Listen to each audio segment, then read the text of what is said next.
Today is all about ground beef recipes.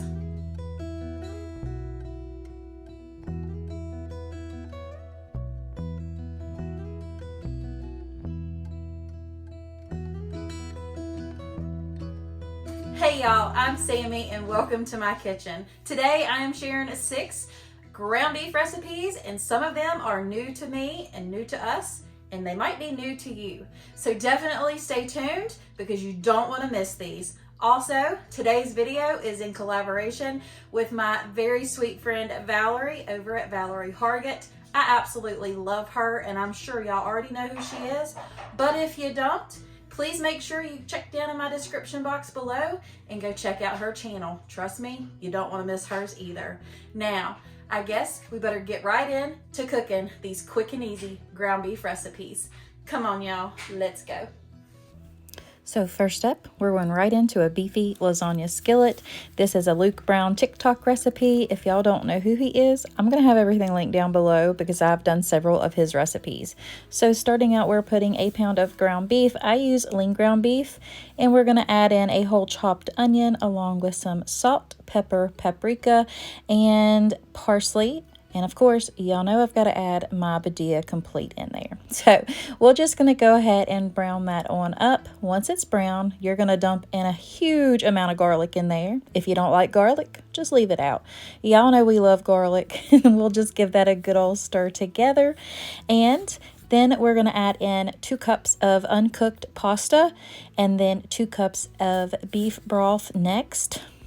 And give that a good stir just to make sure you get that pasta and everything well mixed together. Once that is mixed, you'll add in 2 cups of marinara sauce or a 16-ounce jar along with 1 cup of heavy whipping cream.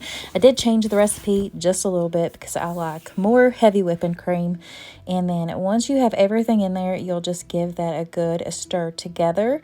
You'll put your lid on it. You'll also want to make sure it is in an oven-safe pan or skillet because it's got to go into the oven once you top it with your mozzarella cheese, which is coming up right here. And you just use as much cheese as you want to. We love cheese in this house, so I added about 1.5 cups to 2 cups. It was probably more on the 2 cup side because we love us some cheese over here, and this was absolutely delicious. This went into the oven at 350 degrees for about 15 to 20 minutes, and then I put it in the broiler just for a couple minutes till it got nice and brown and bubbly on top. And then he said, you serve it up with some butter bread, and I've got to agree. I grew up eating butter bread as a side, not warmed up, just bread with some butter on it. And y'all, this was fantastic. Definitely give it a try. So up next, we're going to go ahead and make a bacon cheeseburger pie, which is a family household favorite. So in a skillet, we've got 1 pound of ground beef and a half of a large sweet onion. We're going to season that on up with some salt and pepper, some parsley, and we're also going to put in some garlic powder next, along with some paprika. Now you could use smoked paprika if you wanted. We just used the regular, just traditional paprika in here. We're going to go ahead and get this all browned together. I won't have any fat to drain. I'm using a lean ground beef here. So while that's browning, we're going to go ahead and make our pie mixture that goes over top of everything. So I got some Bisquick in the bowl along with some milk and about 4 eggs that I put in here.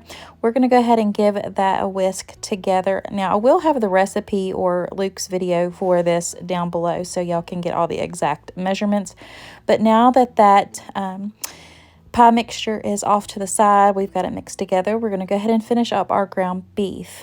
To the brown ground beef, I wanted to go ahead and add in our garlic, and y'all know I like a lot of it, and then about I would say 1/4 cup of bacon bits.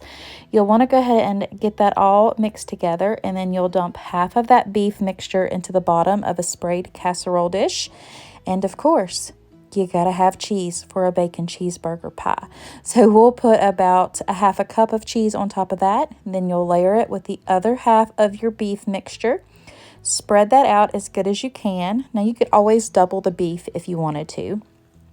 Once that beef is spread out, then you'll dump the other half of that shredded cheese, because I say more cheese, more better. So I put about a total of 1.5 cups to 2 cups of cheese on there. Then we'll finish it off with the rest of those bacon bits.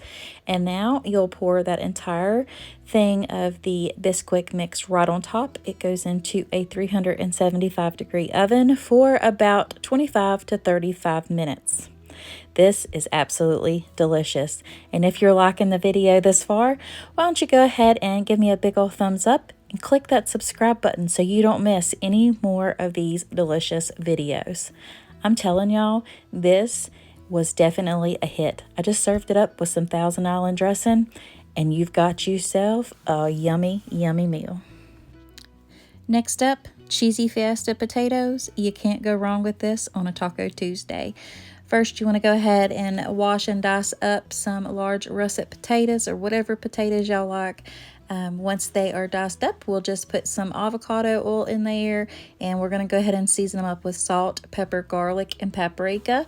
We're going to go ahead and give those a shake together just to make sure all those seasonings are all over them taters. They're going to go into the air fryer for about 20 to 25 minutes while you brown up your ground beef. So right here, I've got a pound of ground beef in my skillet. I'm going to season that up with some salt and pepper to start out with. Then once it's brown, we're going to dump in a huge amount of garlic. But if you don't like garlic, just leave it out or lessen it if you choose to. Once that is mixed up, we're going to take 1 packet of cheesy taco mix and 1 packet of the mild taco seasoning. We're going to mix that all together. I do add in a little bit of water, probably about 1/4 cup, to kind of help that taco seasoning get into the beef. Once that has mixed well, we're going to add in about 1/2 cup of shredded cheddar cheese. We're going to give that a nice mix through, and then we're dumping in about 1/2 cup of the ragu cheddar cheese sauce, or you could use nacho cheese sauce or anything that you might have on hand. Once that is mixed through, you'll dump those potatoes right on into that skillet and give it a good old mix through. I'm going to tell you what, this was to die for. It was so good and so simple. The hardest part was just washing, peeling, and dicing those taters. But you could even use the already diced potatoes that are in the freezer. Once we've got this plated up, I just topped it with some homemade pico and some sour cream, and of course some extra cheese, because cheese makes everything better. Definitely give that one a try. Now we're moving right on into some Doritos taco casserole. I have been wanting to try this for a long time, and I'm so glad that I did, because this one was a hit. All of these so far that I have made, there has been no leftovers. It's crazy how good all of these were. So to start this Doritos taco casserole out, you'll have a pound of ground beef with about 1/2 cup to 3/4 cup of a sweet yellow diced onion. That's just the ones I prefer. We're also going to season that up with some salt and pepper. And you can use whatever seasonings you want in here, but I'm trying to follow the recipe that I found. So I always like to make a recipe how it is the first time, and then I will change it up a little bit. Once you have your ground beef browned up, I'm just adding in 1 packet of the Old El Paso mild taco seasoning. We're going to go ahead and give that a stir.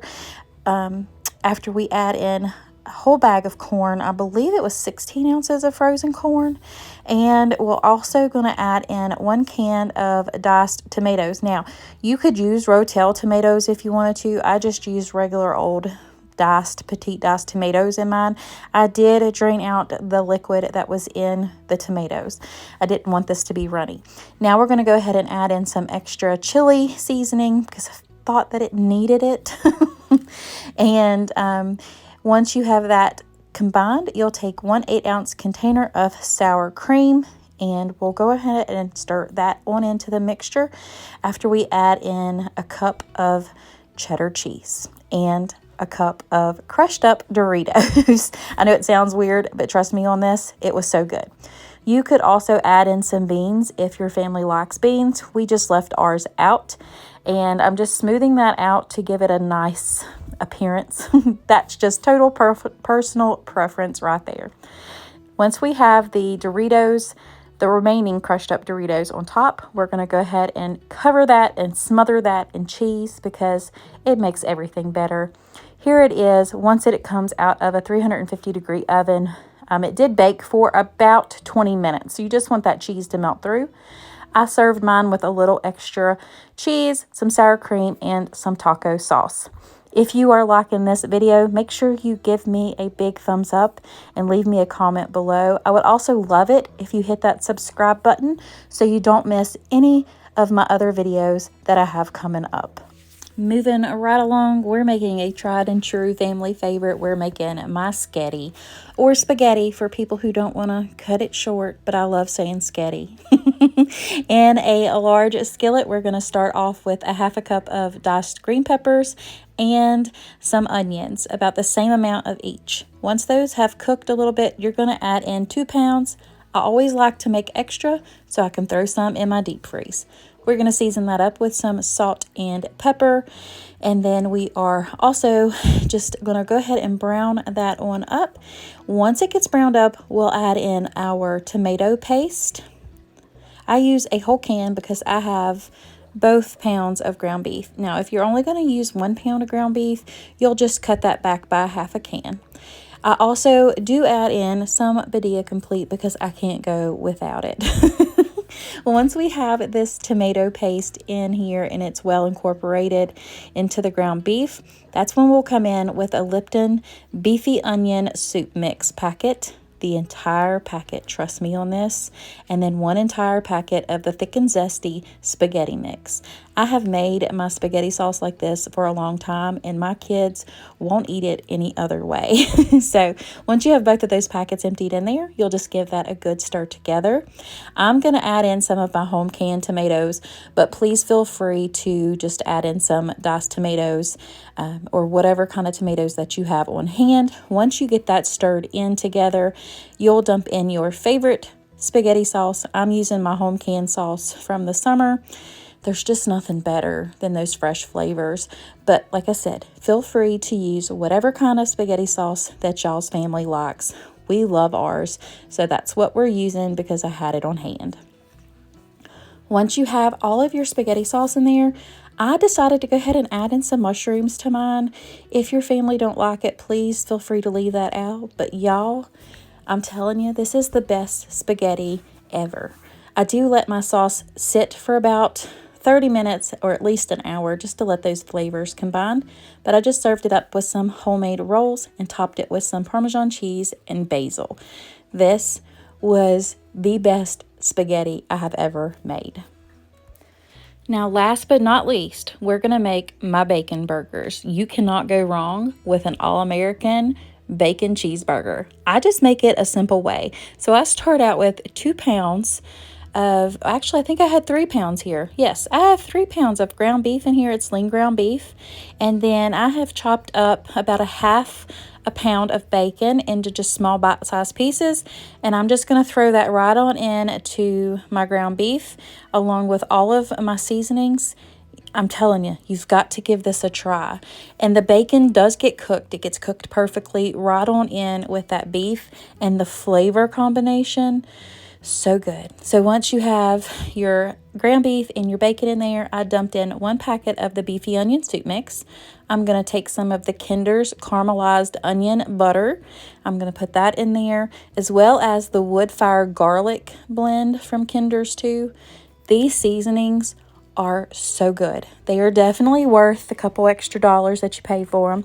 But I'm telling you, it adds a dimension of flavor to your food. So if you're looking for a good seasonings, definitely give that wood fire garlic and the caramelized onion butter a try. You can't go wrong with it. So once everything is in here, we're going to use the best tools God ever gave us to mix all that ground beef up. And then we're just going to turn them into patties, however thick or however thin you want to do it. That is your personal preference, but I've got them all pattied up here, and I do put a dimple in mine to kind of help them from shrinking as much, as well as it does help keep your toppings on your burger. So in my large cast iron skillet, I prefer this method if I can't get outside and grill them. we're just going to go ahead and put them on in there. Now, I do